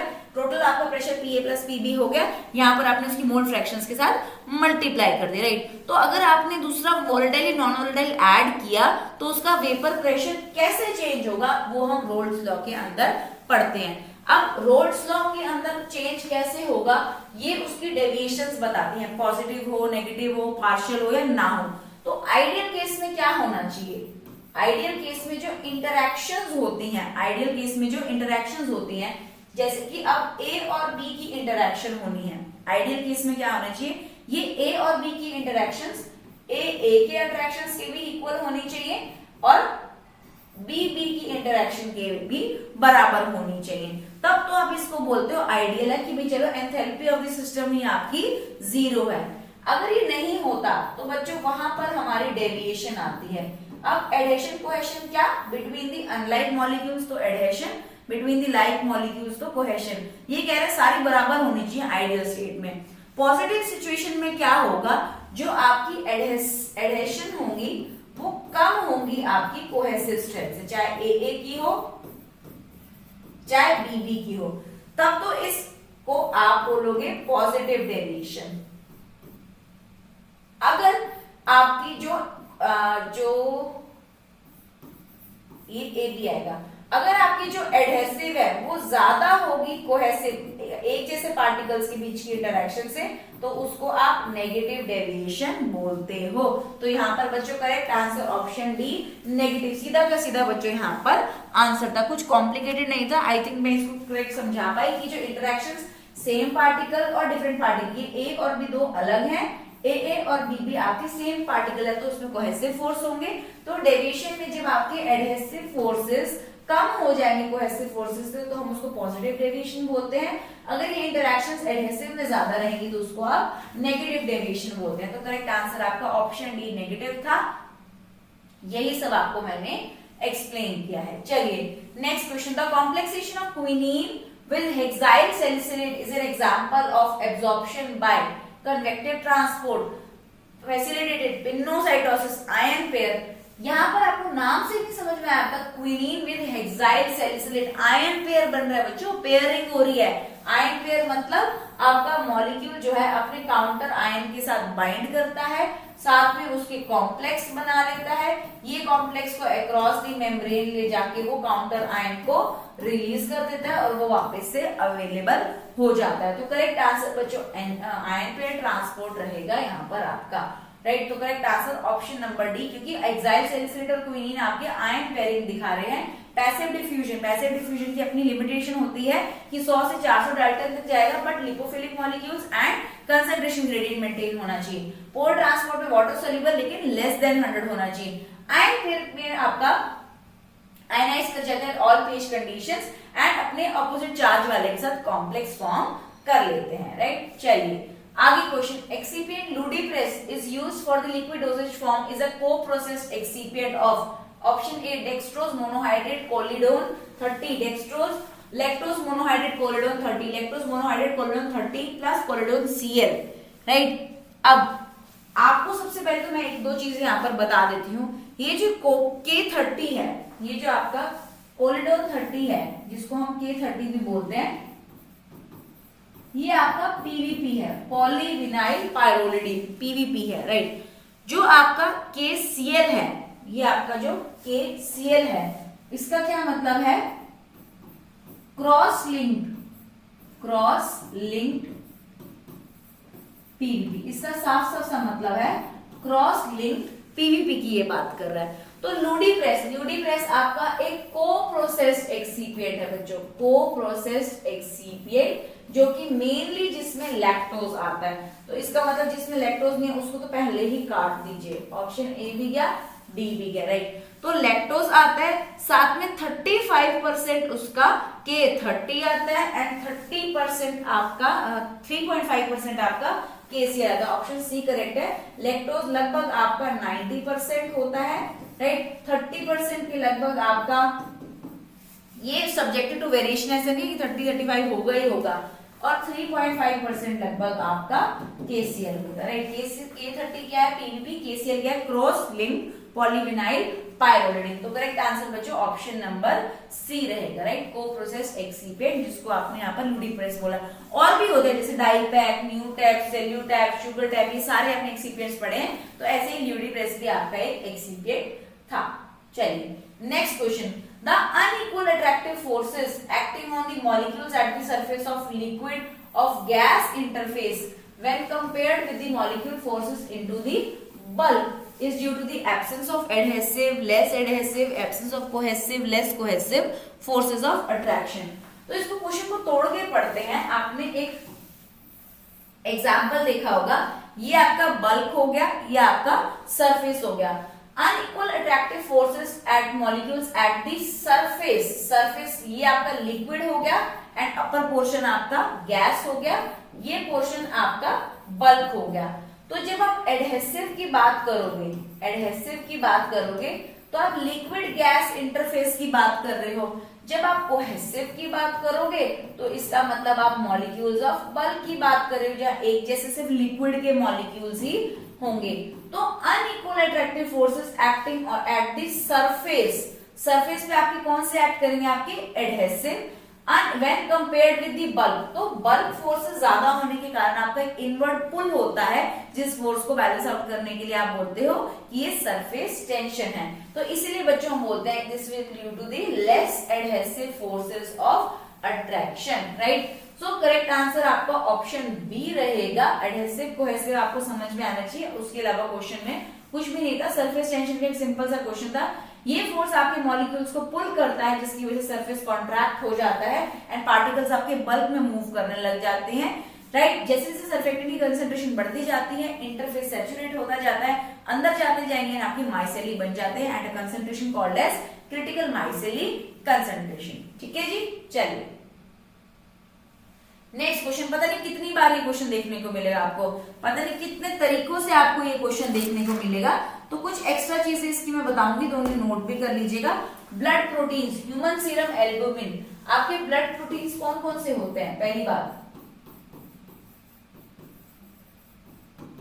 एक होता है आपका ह्यूमन सीरम एल्ब्यूमिन, एक होता है आपका alpha 1 acid glycoprotein, right. Alpha 1 acid glycoprotein. दूसरा होता है आपका lipoprotein, alpha 1 acid glycoprotein.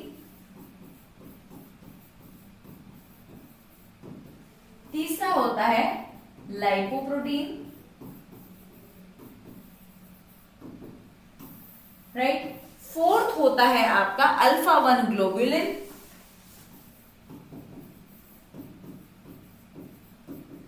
And होगा आपका अल्फा 2 ग्लोबुलिन,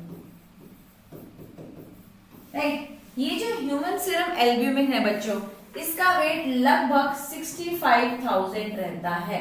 जो अल्फा 1 एसिड ग्लाइकोप्रोटीन है, इसका लगभग 44,000 के लगभग रहता है। जो लाइपोप्रोटीन्स रहेंगे, इनका अराउंड 2 लाख के अराउंड रहता है। जो अल्फा 1 ग्लोबुलिन है और अल्फा 2 है, इनका लगभग 59,000 समथिंग, राइट, एंड अल्फा 2 वाले का लगभग 1 लाख के लगभग रहता है। तो हमारा आंसर में HSA का पूछा हुआ था, करेक्ट आंसर आपका ऑप्शन नंबर बी रहेगा। अल्फा 1 एसिड ग्लाइकोप्रोटीन में आपका 44,000 रहेगा। हालांकि हमारे HSA के अंदर डिफरेंट बाइंडिंग साइट्स भी होती है, उनको भी जरूर देख लेना। 4 बाइंडिंग साइट होती है आपकी, राइट, वार्फरिन बाइंडिंग साइट होती है, 4th आपकी टेमोक्सिफेन बाइंडिंग साइट होती है, राइट। तो आपकी 4 बाइंडिंग साइट्स भी होती है, उनके नाम भी ध्यान रख लेना। वार्फरिन बाइंडिंग साइट हो गया आपका, फर्स्ट हो गया, ऐसे 3 और भी होती हैं, 4 टोटल बाइंडिंग साइट्स होती हैं, उनको भी जरूर कवर कर लीजिएगा, ठीक है। 65,000 हो गया आपका। चलिए अब आप देख सकते हैं HSA का 65,000, अल्फा 1 ग्लाइकोप्रोटीन आपका 44, लाइकोप्रोटीन 2 लाख के लगभग, अल्फा 1 59, अल्फा 2 1,34,000 के लगभग। अब हमें ये देखना है कि किन किन ड्रग्स के साथ बाइंड करते हैं। तो हमारा जो ह्यूमन सीरम एल्ब्यूमिन है वो मोस्टली ड्रग्स के साथ आपका बाइंड कर जाता है। जो अल्फा 1 एसिड, नाम में छुपा है एसिड, लेकिन बाइंड करने का शौक है इसको कि बेसिक ड्रग्स के साथ ही बाइंड करेगा। लाइपोप्रोटीन्स भी आपके basic as well as lipophilic drugs के साथ बाइंड करेगा। अल्फा 1 ग्लोबुलिन आपका steroids for example corticosteroid, thyroxine, cyanocobalamin, इनके साथ आपका बाइंड करेगा। Alpha 2 globulin very important vitamin के साथ आपका बाइंड करेगा। तो बच्चों इस तरीके से भी आपके कुछ क्वेश्चंस जो है वो घूम के आ सकते हैं, राइट। दूसरा, एक बार फिर भी आप लोग HSA की बाइंडिंग साइट्स देख लेना, क्वेश्चन आते हैं, मैं यहाँ लिख देती हूँ, राइट, ताकि आप लोगों को ध्यान रहे। HSA की जैसे कि मैंने आपसे कहा 4 बाइंडिंग साइट्स होती हैं, राइट, 4 बाइंडिंग साइट्स होती हैं। पहली का नाम होता है वार्फरिन बाइंडिंग साइट, 4th होती है टेमोक्सिफेन बाइंडिंग साइट, सेकेंड होती है डायज़ेपाम बाइंडिंग साइट, 3rd होती है डिजिटॉक्सिन बाइंडिंग साइट। एक बार कंफर्म भी कर लीजिएगा, बट कोशिश करिएगा इनको डिजिटॉक्सिन नहीं डिजॉक्सिन होगा, डिजॉक्सिन बाइंडिंग साइट। तो ये क्वेश्चन भी बच्चों आपके आते हैं। इसके अलावा जो आपका अल्फा 1 बताया मैंने, अल्फा 1 ग्लोबुलिन है, उसका दूसरा नाम लिख लीजिएगा सेरुलोप्लाज्मिन। इस तरीके से भी बच्चों क्वेश्चन पूछ लेते हैं, तो आप इनको कंप्लीट यहीं कर लीजिएगा। अल्फा 1 को आपको क्या बोलते हैं, सेरुलोप्लाज्मिन बोलते हैं। जो आपका अल्फा 2 को सेरुलोप्लाज्मिन बोलते हैं, अल्फा 1 को आपका ट्रांसपोर्टेड बोलते हैं। तो बच्चों इनको भी नोट कर लीजिएगा। ट्रांसपोर्टिंग जो हो गया आपका अल्फा 1 हो गया, अल्फा 2 को सेरुलोप्लाज्मिन बोलते हैं। HSA की 4 बाइंडिंग साइट्स होती है, warfarin, diazepam, digoxin and tamoxifen binding site. चलिए आगे चलते हैं बच्चों। नेक्स्ट क्वेश्चन कहता है the drug products that contain same therapeutic moiety but as different salts, ester और complexes is called as. Option A therapeutic equivalence, option B pharmaceutical equivalent, option C pharmaceutical alternative and option D therapeutic alternative. तो आपके जो therapeutic equivalents होते हैं ये किसे कहते हैं, पहले ये देख लेते हैं। जो आपके थेराप्यूटिकली इक्विवेलेंट होंगे, बेसिकली 2 और मोर drug products containing same active ingredient, 2 और मोर drug products containing same active ingredient, वहां पर हम बात करेंगे थेराप्यूटिक इक्विवेलेंट्स की। जहां हम बात करते हैं फार्मास्यूटिकल इक्विवेलेंट्स की, वहां पर क्या फर्क आ जाता है आपका, 2 से ज्यादा प्रोडक्ट जो आपके आइडेंटिकल हो, किसमें, स्ट्रेंथ में, आइडेंटिकल हो किसमें, डोज में, आइडेंटिकल हो आपकी प्योरिटी में, तो वो आ जाते हैं आपके फार्मास्यूटिकल आपके इक्विवेलेंट्स में। फार्मास्यूटिकल ऑल्टरनेट में क्या आते हैं, चाहे वो आपके सेम रहेंगे drug products that contain identical therapeutic moiety, but इनके अंदर आपके सॉल्ट्स जो है वो डिफरेंट रहेंगे, आपके कॉम्प्लेक्सेस जो है वो डिफरेंट रहेंगे, उनको आप फार्मास्यूटिकल ऑल्टरनेटिव कहते हो। तो करेक्ट आंसर बच्चों आपका ऑप्शन सी था। Although they contain the in the pharmaceutical equivalent, यहाँ पर आपकी क्वालिटी, स्ट्रेंथ, डोज, प्योरिटी ये सब आपकी सेम रहती है, राइट। चलिए आगे चलते हैं। ऑप्शन सी आपका बिल्कुल करेक्ट। डेफिनेशन बेस्ड क्वेश्चन था आपका, एक बायोफार्मास्यूटिक्स में आपने देखा होगा, therapeutic equivalent, pharmaceutical equivalent, pharmaceutical alternative and therapeutic alternative. जब आप थेरेप्यूटिक ऑल्टरनेटिव की बात करते हैं तो 2 या 2 से ज्यादा ड्रग प्रोडक्ट जिनका सेम थेरेप्यूटिक आपका इंग्रेडिएंट होगा, and elicit identical pharmacological effects, right? Pharmaceutical equivalent किसे कहेंगे? Two or more drug products are identical जो strength, quality, purity, content in uniformity सब में same होंगे, however they can differ in their excipients. Pharmaceutical alternative क्या होंगे?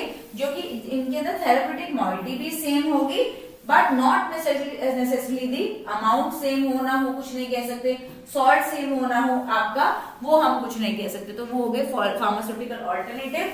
Therapeutic alternative का मतलब क्या है? जिसके अंदर medicine that are chemically different from one prescribed but which have the same chemical effect. तो बड़े सिंपल डेफिनेशन बेस्ड बच्चों ये क्वेश्चन था आपका. करेक्ट आंसर था फार्मास्यूटिकल ऑल्टरनेटिव. चलिए next question. Fraction of the administered dose which may be form of an ester of a salt of active drug is termed as activity factor. यहाँ पर आपकी salt की बात की जा रही है, तो एक्टिविटी फैक्टर का तो यहाँ पे कोई कोरिलेशन आपका नहीं निकला, और ना ही यहाँ पर आपकी कोई सॉल्युबिलिटी की बात की जा रही है कि मैं आपका कोई इंट्रिंसिक फैक्टर को यहाँ कंसीडर करूं.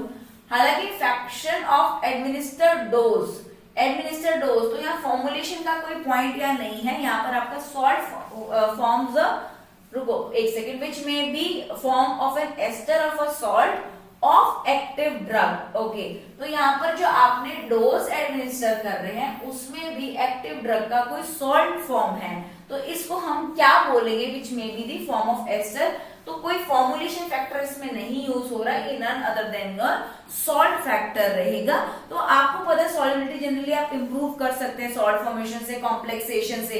तो salt formation will include the fraction of administered dose of active drug that will be called as your salt factor mainly in the form of the ester of a salt. बिल्कुल definition based था. Option D salt factor आपका correct answer है, right.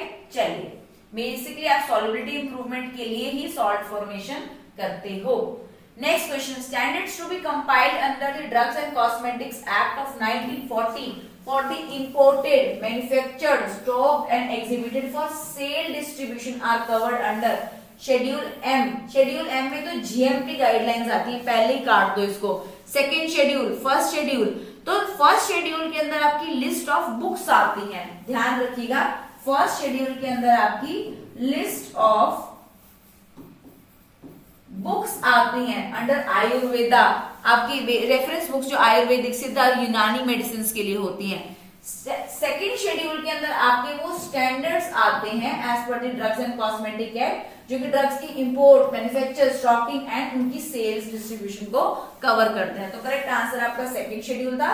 First schedule के अंदर आपकी list of books आती है, reference books, जो कि आयुर्वेदा, सिद्धा, यूनानी सिस्टम्स में आप यूज करते हैं, राइट. करेक्ट आंसर हो गया बच्चों ऑप्शन नंबर बी. चलिए आगे चलते हैं फटाफट से.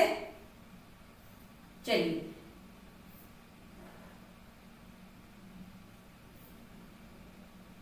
Next question. In which year, बिल्कुल डायरेक्ट क्वेश्चन है बच्चों, इसमें आपको सिर्फ गैट और ट्रिप्स का अग्रीमेंट कब हुआ था ये बताना है, right. In which year India signed the general agreement on trade and tariffs GATT including the trade related intellectual property rights. बच्चों इसमें कुछ भी नहीं था. आपका एग्रीमेंट कब हुआ था? यहाँ पर WTO इन्वॉल्व थी, वर्ल्ड ट्रेड ऑर्गेनाइजेशन, हम आपको याद होगा. तो ये कब हुआ था? ये आपका 1994 के अंदर बच्चों हुआ था. बिल्कुल डायरेक्ट क्वेश्चन है, ईयर वाइज का क्वेश्चन आया हुआ है आपका. तो करेक्ट आंसर ऑप्शन बी था. एक बार इसकी एक्सप्लेनेशन देखना. गैट और ट्रिप्स का एग्रीमेंट आपका 1994 में हुआ था. इन 1995 WTO was established which actually replaced the GATT. WTO मतलब वर्ल्ड ट्रेड ऑर्गेनाइजेशन की यहाँ पर बात करी जा रही है, राइट. चलिए WTO intends to supervise and liberalize the international trade which officially commenced on 1 January 1995. In dates को बच्चों एक बार नजर दे लीजिएगा क्योंकि क्वेश्चन आपके आते हैं. चलिए नेक्स्ट क्वेश्चन. क्वेश्चन आगे. International organisation for standardisation ISO standard pertaining to the quality system model for quality assurance in production, installation and servicing is given under.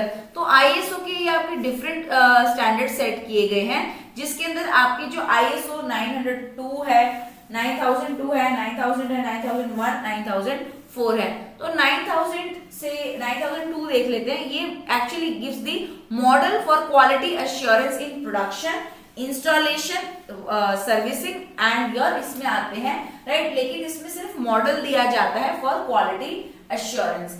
ISO 9000, इसमें आपकी गाइडलाइन सेट की जाती हैं, इसके अंदर आपकी गाइडलाइन सेट की जाती हैं, राइट।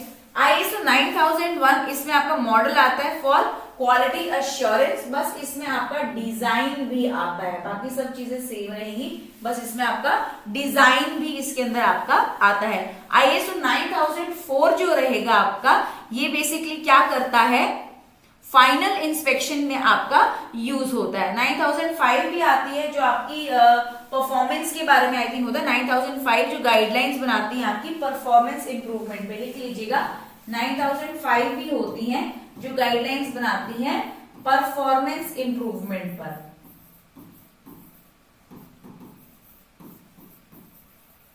राइट। बहुत थोड़ा थोड़ा सा डिफरेंस है, बट इनको थोड़ा सा क्रैक करना पड़ेगा बच्चों, इनमें कोई आपका ना ही ट्रिक इस्तेमाल हो सकती है ना कुछ। तो ये ISO की आपकी गाइडलाइंस रहेंगी। करेक्ट आंसर आपका ऑप्शन नंबर फर्स्ट रहेगा, ISO 9002।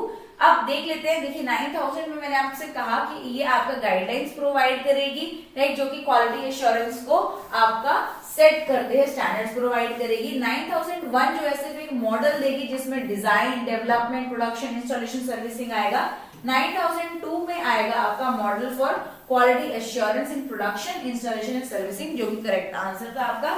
3 के अंदर आपका क्या आएगा, मॉडल आएगा for quality assurance in the final inspection. 4 के अंदर आपका क्वालिटी मैनेजमेंट, मैंने आई थिंक 4 आपका बोल दिया था, बट वो 3 था। 4 आपका आएगा क्वालिटी मैनेजमेंट सिस्टम, जिसमें आपकी गाइडलाइंस फॉर परफॉर्मेंस इंप्रूवमेंट आएगी, जिसको मैं 5 कह रही थी। तो जो आपको मैंने अभी 9005 बताया है वो 9004 एक्चुअली, जहां पे आपकी परफॉर्मेंस इंप्रूवमेंट हो रही है। जो फाइनल इंस्पेक्शन वाला था वो 9003 वाला था, इसको करेक्ट कर लीजिएगा, ठीक है जी। चलिए आगे चलते हैं, ISO सीरीज से आगे चलते हैं बच्चों। In solid mixing, large scale continuous type of mixer is large scale। अब आपकी जो मिक्सर्स होते हैं हम उनको क्लासिफाई करते हैं बैच स्केल के हिसाब से एंड लार्ज स्केल के हिसाब से, राइट। जो आपके मिक्सर्स होते हैं आप उन्हें जनरली क्लासिफाई करते हैं बैच स्केल से और कॉन्टिन्यूस स्केल से, राइट। तो जो आपके बैच स्केल होते हैं इसके अंदर आपके टम्बलिंग मिक्सर्स आते हैं, डबल कोन वाले टम्बलिंग मिक्सर्स हो गए, स्टैटिक कोन हो गया आपका, राइट। तीसरा इसके अंदर आपके और क्या आते हैं, इसके अंदर आपके रिबन ब्लेंडर, सिग्मा, प्लेनेटरी आते हैं, राइट। स्टैटिक के अंदर तो आपके रिबन ब्लेंडर आ गया, सिग्मा ब्लेंडर आ गया, प्लेनेटरी आ गया, ये सब तो आपकी स्टैटिक के अंदर, इसके अंदर आ गया, स्टैटिक कोन वाले के अंदर आ गई। इसके अलावा फ्लूइडाइज्ड मिक्सर आ गया। ये सारे बच्चों, ये सारे आपके बैच टाइप के अंदर आते हैं। जो सिग्मा भी इसमें मैंने आपको बता दिया, रिबन वाला भी इसमें बता दिया, टम्बलिंग में ट्विन शेल और कोन वाले आपके आएंगे, ऑप्शन डी भी आपको बता दिया। तो बच गया आपके पास कॉन्टिन्यूस टाइप, जिसमें आपका जिगजैग ब्लेंडर आता है, जिगजैग ब्लेंडर लगा लो। एक आपका बैरल टाइप भी आता है, ये सारे आपके कॉन्टिन्यूस में आते हैं। जिगजैग हो गया, बैरल टाइप हो गया, तो ये आपके कॉन्टिन्यूस के अंदर आते हैं। तो क्लासिफिकेशन बेस्ड का फार्मास्यूटिकल इंजीनियरिंग का आपका एक क्वेश्चन आया गया था, राइट। ऑप्शन सी अब यहाँ देख लीजिए, बैच टाइप आपको गिवन है, लार्ज स्केल के हिसाब से गिवन है। बैच टाइप के अंदर आपके कौन कौन से आ रहे हैं, जितने टम्बलिंग मिक्सर्स होते हैं, डबल कोन हो गया, वी कोन हो गया, स्टैटिक मिक्सर्स हो गए, रिबन हो गया, planetary, sigma, blender, fluidised mixer हो गया, कॉन्टिन्यूस में आपके हो गए basically barrel type and zigzag type, right. चलिए नेक्स्ट क्वेश्चन पर चलते हैं बच्चों। The crystal form of sulfa acetamide, ना जाने कितनी बार ये क्वेश्चन बच्चों आपने प्रैक्टिस पेपर्स में भी देख लिया होगा अब तक। तो क्रिस्टल सिस्टम में जो क्वेश्चन आता है, तो एक दो ही क्रिस्टल सिस्टम है जिसपे क्वेश्चन आता है। डायरेक्ट क्वेश्चन था, ऑर्थोरोम्बिक इसका डायरेक्ट आंसर है। इसकी एक्सप्लेनेशन पर देख लीजिए, आपको और भी क्रिस्टल सिस्टम्स का आइडिया लग जाएगा कि क्या एग्जाम्पल आपको याद करने हैं। जैसे क्यूबिक का हो गया, आइसोमेट्रिक का हो गया, तो सिंपल सोडियम क्लोराइड उसका एग्जाम्पल हो गया। टेट्रागोनल हो गया, तो र्यूटिल, बस इतने नाम को ही एक ध्यान में रख लीजिए। ऑर्थोरोम्बिक जो हो गया आपका सिल्वर नाइट्रेट, सल्फाइसिटामाइड, हेक्सागोनल का याद रख लीजिए ग्रेफाइट, पोटेशियम क्रोमेट जो कि हो गया आपका ट्राइगोनल का। सिर्फ एक ध्यान रख लीजिए इन एग्जांपल्स में, प्रैक्टिस पेपर्स में भी हालांकि आप कर चुके होंगे, ज्यादातर क्वेश्चन आपका सल्फाइसिटामाइड का ही पूछा गया, बट आसपास के टॉपिक्स भी आपके आ जाते हैं, तो भूलिएगा सोडियम क्लोराइड क्यूबिक का, र्यूटिल का, टेट्रागोनल का, नाम ही टी आता है तो टेट्रागोनल हो गया, सिल्वर नाइट्रेट सल्फाइसिटामाइड आपका ऑर्थोरोम्बिक का हो गया, ग्रेफाइट नाम में एच आता है हेक्सागोनल हो गया आपका, पोटेशियम क्रोमेट आपका ट्राइगोनल हो गया। चलिए आगे चलते हैं। चलिए, as per the definition of drugs and cosmetic at गुड़ाकू rubbed against the human teeth is considered as food, drug, sweetening gum और cosmetic। देखो गुड़ाकू जो आपका है एक्चुअली तंबाकू ही है, देखा जाए टोबैको ही है आपका, लेकिन it is to be rubbed against teeth. तो एंशियंट टाइम्स में हालांकि है ये ड्रग ही, बट इसको कंसिडर ड्रग की तरह नहीं किया जाता।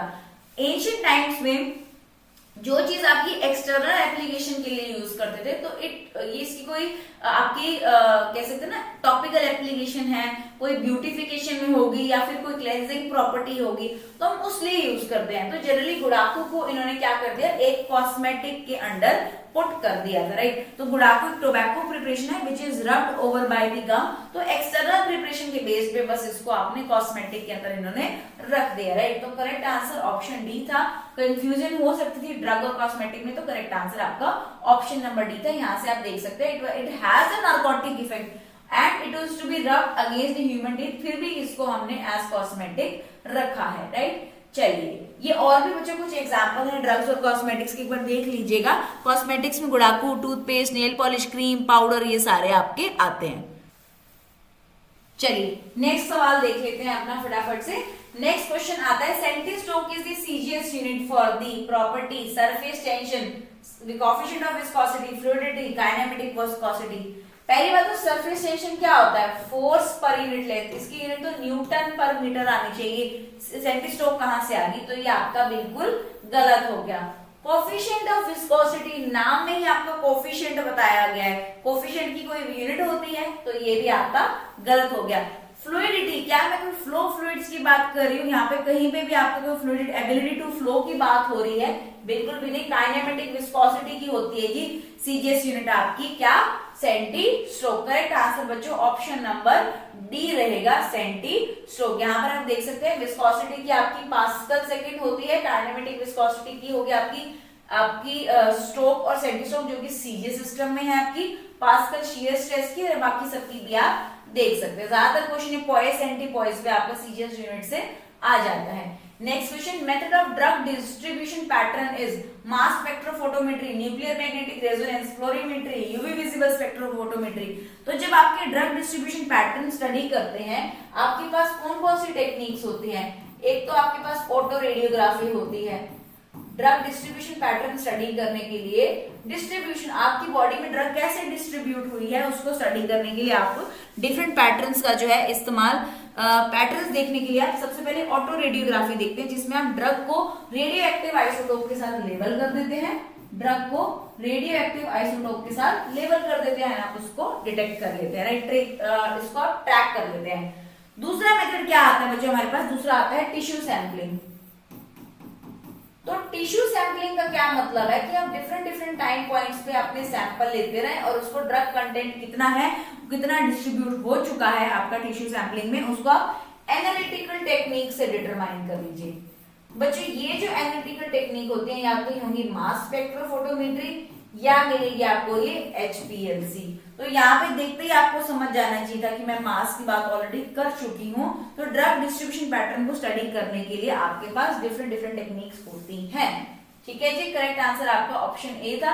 हालांकि आपका फ्लोरोसेंस भी आपका यूज होता है, राइट। तो आपके पास माइक्रो आपका एक तो सिंपली हमने बात करी, अगर आपको इतना समझ में नहीं भी आता तो ऑटो रेडियोग्राफी में आपको बताया ड्रग को लेबल कर लेते हैं विद रेडियो एक्टिव आइसोटोप कर लेते हैं। इसके अलावा बाकी सिंपल मेथड्स को याद रख लीजिए, टिश्यू सैंपलिंग करते हैं जिसमें आपको बाद में अल्टीमेटली एनालिटिकल टेक्निक्स का इस्तेमाल करना पड़ता है। मोर देन सफिशिएंट कौन सी, MS और HPLC, ठीक है।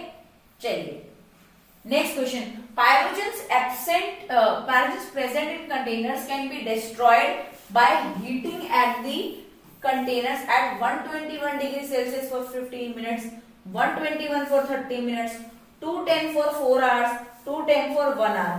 पहली बात तो 121, क्या यहाँ पे हम ऑटोक्लेविंग करने वाले हैं? बिल्कुल भी नहीं, हम यहाँ पर पायरोजेंस को किल करना चाह रहे हैं। पायरोजेंस को किल करने के लिए 121 डिग्री सेल्सियस बिल्कुल भी आपका इनफ नहीं है, यहाँ ऑटोक्लेविंग हम नहीं कर रहे हैं। तो पायरोजेंस को किल करने के लिए आपको sufficient heat at sufficient temperature चाहिए, ना कि आप लो टेम्परेचर 121 पे कर सकते हैं। आपको कम से कम 210 डिग्री सेल्सियस फॉर 4 आवर्स आपका बिल्कुल से बिल्कुल करेक्ट आंसर ऑप्शन सी रहेगा। इतनी हीट आपका टेम्परेचर सफिशिएंट नहीं है कि हम अपने पायरोजेंस को किल कर सके। तो they should be made free from pyrogens and cleaning by at least heating at 210 degrees Celsius for 3 to 4 hours. चलिए next question, the version of GMP in India that describes requirement for factory premises for the manufacture of the cosmetic.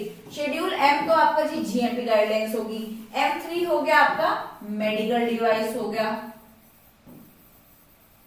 Right simple सा है। कितनी बार आप schedule M देख चुके हैं, right M2 जो हो गया आपका वो होता है आपका कॉस्मेटिक्स के लिए। बहुत बार क्वेश्चन शेड्यूल M पे आते हैं, करेक्ट आंसर M2 है। M1 जनरली आपका जो होता है वो होता है होम्योपैथिक ड्रग्स के लिए। M1 जो आपका होता है ये होता है होम्योपैथिक ड्रग्स के लिए। तो बाकी स्टेटमेंट्स आपकी सेम रहती है, M1 homeopathic, M2 cosmetic, M3 medical device के लिए। Generally gives the describe the requirement of factory premises for the manufacturing of medical device, M3 cosmetic, M2 and M1 में आपका होम्योपैथिक ड्रग्स की बात आती है। करेक्ट आंसर बच्चों option number second था। अभी हमने बात करी जी शेड्यूल M में आपका पार्ट 1 हो गया, एक सेकेंड जी M1 में देखो आपका मैन्युफैक्चरिंग ऑफ होम्योपैथिक ड्रग्स आपका M1 में आ गया। ओहो एक सेकेंड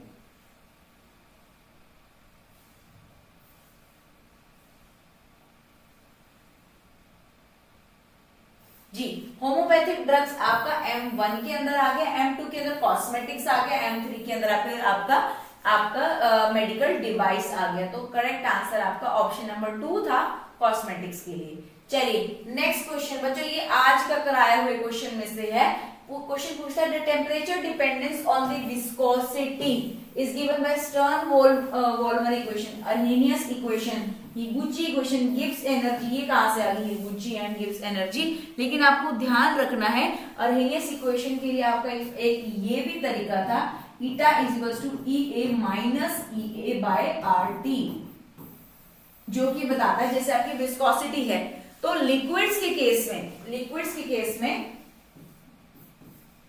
टेम्परेचर बढ़ता है तो विस्कोसिटी घटती है, गैस के केस में टेम्परेचर बढ़ता है तो विस्कोसिटी बढ़ती है, लिक्विड्स के केस में टेम्परेचर बढ़ता है तो विस्कोसिटी घटती है, गैस के केस में टेम्परेचर बढ़ता है तो विस्कोसिटी बढ़ती है। ये क्यों हुआ? ये आपका difference of intermolecular forces of attraction के कारण हुआ। तो यहाँ पर आपकी जो viscosity dependence with the temperature है वो आपकी none other than your Arrhenius equation ही एक्सप्लेन करती है। फॉर्मूला आपने अभी जस्ट देखा, राइट। चलिए आगे चलते हैं। नेक्स्ट क्वेश्चन कहता है, सेम ही इक्वेशन थी जो भी हमने कवर की है। Next question, the granulation effect on the cell wall is caused by dash solution and this is the effect of. अब बच्चों ग्रेनुलेशन इफेक्ट की बात करी जा रही है। ग्रेनुलेशन का मतलब क्या होता है? जहां आप ग्रेनुलेशन वर्ड देखो वहां आपको श्रिंकेज समझ में आ जाना चाहिए कि श्रिंकिंग की बात कर रहे हैं। श्रिंकिंग क्या होती है? जब आप अपना एनिमल सेल को एक ऐसे मीडिया के अंदर रखते हो जहां पर क्या होगा, अंदर कंसंट्रेशन ज्यादा है और बाहर कंसंट्रेशन कम है, यानी कि आपका हाइपरटोनिक एनवायरनमेंट क्रिएट हो चुका है। तो क्या होगा, अल्टीमेटली सेल के अंदर से आपका कंटेंट सारा बाहर निकल जाएगा और सेल आपका श्रिंक हो जाएगा। तो ये जो सेल श्रिंक हुआ है ये आपका हाइपरटोनिक सॉल्यूशन के अंदर हुआ है। तो पहले तो इन दोनों ऑप्शन को काट दो। अभी हाइपरटोनिक सॉल्यूशन में श्रिंक तो हो गया, लेकिन जैसे आप इसको नॉर्मल वापस रखोगे तो ये अपने नॉर्मल कंडीशंस में आ जाएगा और नॉर्मल आइसोटोनिसिटी अपना वाटर कंडीशंस को मेंटेन कर पाएगा। तो इसीलिए बच्चों ये इफेक्ट आपका रिवर्सिबल होता है। बस आपको ग्रेनुलेशन का मतलब पता होता है और हाइपरटोनिक आपको समझ में आती है कि सेल श्रिंकेज हो जाती है और ये साथ साथ बच्चों रिवर्सिबल होती है। ऐसे हाइपोटोनिक में क्या होता है, सेल की स्वेलिंग हो जाती है और आइसोटोनिक में there is no net movement observed. Okay, चलिए type 2 glass containers are option 1, आज ही बात करी बच्चे ग्लास कंटेनर्स की, suitable for alkaline solution, suitable for glasses and shows high hydrolytic resistant, suitable for acidic and neutral aqueous preparation, suitable for non aqueous preparation. Type 2 की बात कर रहे हैं बच्चे। टाइप 2 में मैंने आपको टाइप 1 में बताया था कि वो स्ट्रॉन्ग एसिड एंड अल्कीलीज के लिए होता है। टाइप 1 आपको मैंने बताया था कि टेबल दिखाया था जिसमें था स्ट्रॉन्ग एसिड एंड अल्कीलीज के लिए होता है, राइट। टाइप 2 जो आपका था, टाइप 2 आपका एसिडिक एंड न्यूट्रल्स के लिए होता है। टाइप 1 में आपका बफर्ड एंड अनबफर्ड भी था, टाइप 2 में आपका एसिडिक एंड न्यूट्रल सॉल्यूशंस के लिए होता है। टाइप 3 के अंदर एक्चुअली आपके ड्राई पाउडर्स आते हैं, राइट, एंड टाइप 4 में आपकी नॉन पेरेंटल प्रिपरेशंस आती हैं। तो करेक्ट आंसर बच्चों हमारा बन रहा था ऑप्शन नंबर सी, जो कि हमने पहले ही देख चुके हैं। सेम यही टेबल आपने पहले भी देखी थी, जिसमें आपका टाइप 1 जो है आपका basically buffered and unbuffered aqueous solutions के लिए यूज हो रहा था। टाइप 2 जो है आपका वो आपका acidic and neutral aqueous preparations के लिए हो रहा है। Type 3 parental and non parental dry powder, and type 4 आपका जनरल पर्पस वाला भी नॉन पेरेंटल के लिए आपका यूज होता है। चलिए आगे चलते हैं बच्चों, फिर से डायरेक्ट क्वेश्चन है, इसमें आपको कोई आई थिंक कंफ्यूजन की जरूरत नहीं होगी। Who was the chairman of the drugs inquiry committee which was established in the year 1927?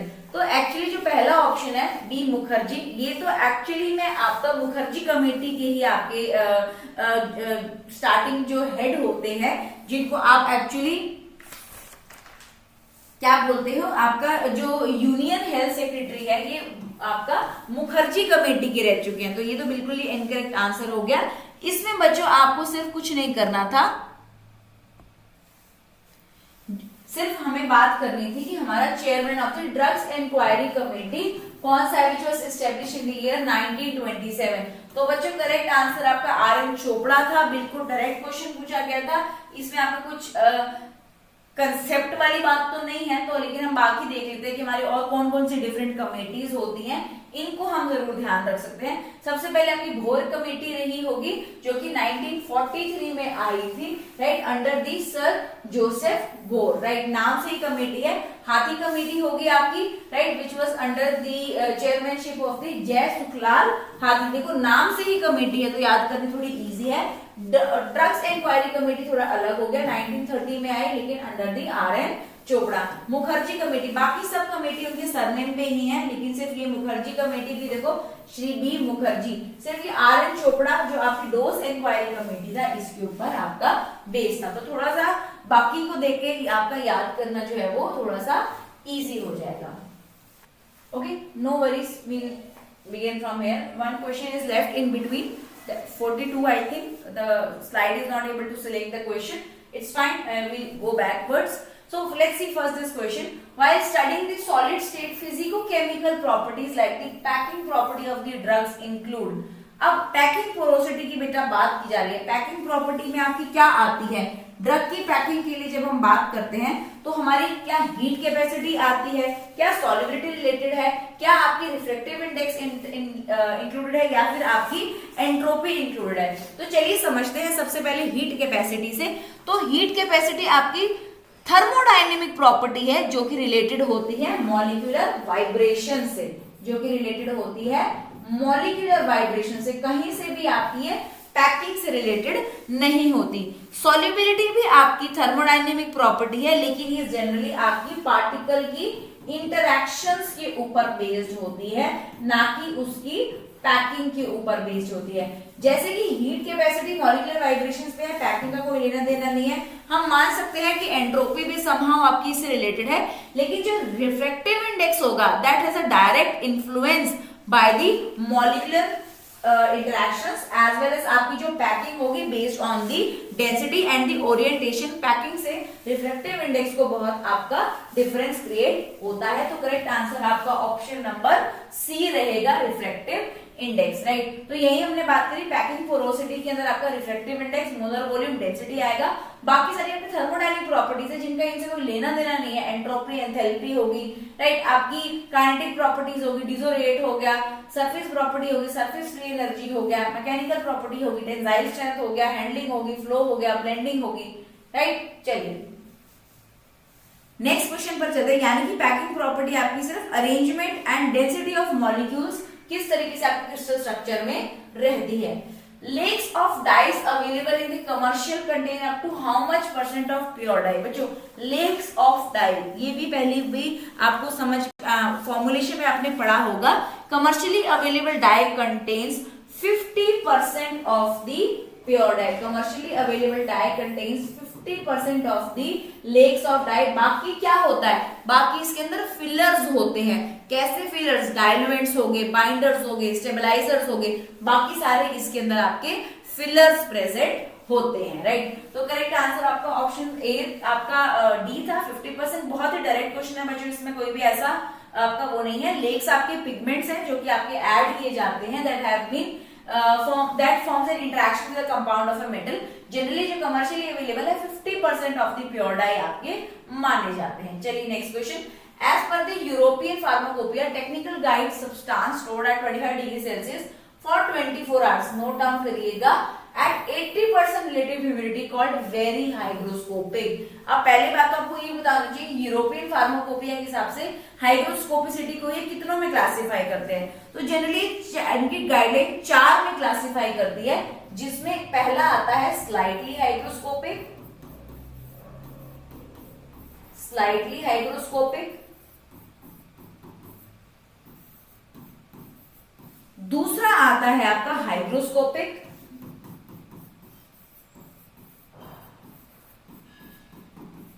तीसरा आता है आपका वेरी हाइग्रोस्कोपिक, एंड चौथा आता है आपका डेलिक्विसेंट।